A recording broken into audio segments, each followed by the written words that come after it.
Welcome to PW Music. I'm Dr. Patrick Englert, and we're back with the Rose project. We're on the tutorial portion for Etude 7 from the 32 studies. And again, we're using the Artistic Studies Book 1, edited by David Height. So for Etude 7, this is one of my favorite etudes personally, because there's a lot of room to play with it.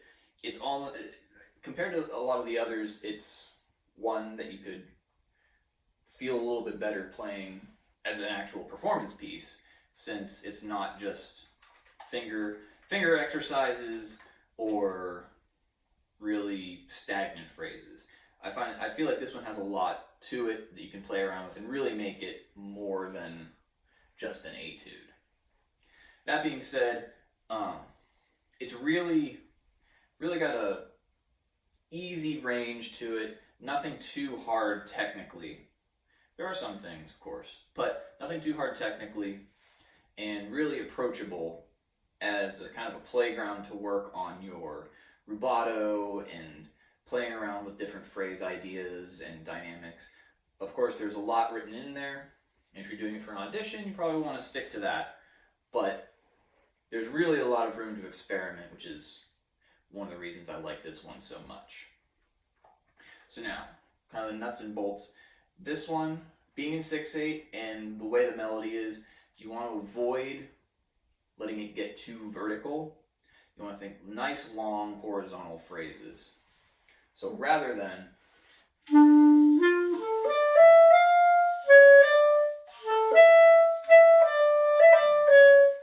letting it get vertical, you want to try to connect that horizontally as much as you can.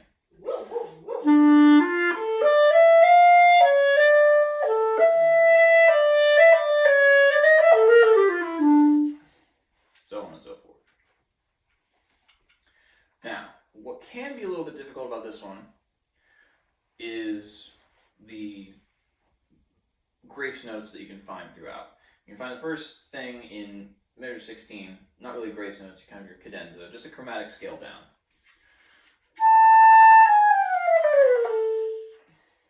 And that one's a little unique from the others, where you have a lot of freedom to play around with that and make it just as smooth as you can. Now towards the bottom, we have a lot more of these grace notes. You typically want to aim for the downbeat and take your time from the note before. So to give an example, we'll just start in measure 57.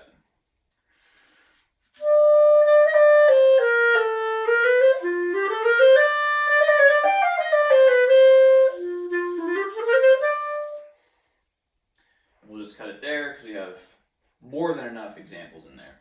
So we're taking the time for the grace note from the note before. So note right before it, doesn't matter what it is, we're going to make it a little bit shorter and give room for that grace note to happen. Now, we're not always playing the grace notes as fast as possible just to get through them. My rule of thumb with this is the more grace notes are in there, obviously the faster you have to get through them. So when you have these written out turns towards the end, those are going to be pretty fast. Whereas if we start back in 57 where we have the single grace note, you can play that one a little bit slower and dig into it. So to give that example again,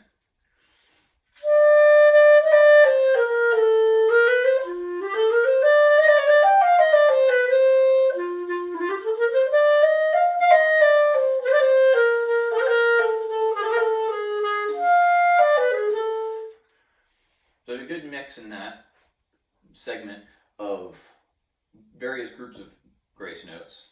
The single ones, I dig into a little bit more, give them a little more time. The threes and the written out turns, I go through those a little bit faster so we can stay in time and not have to give up too much later. So, other than that, this one, like I said before, has a lot of room to experiment with, and it's a pretty easy register, or easy range, and not a lot technically other than the grace notes. So have fun with it, figure out something that you can do with it. And that's it for me, so we'll see you in the next video.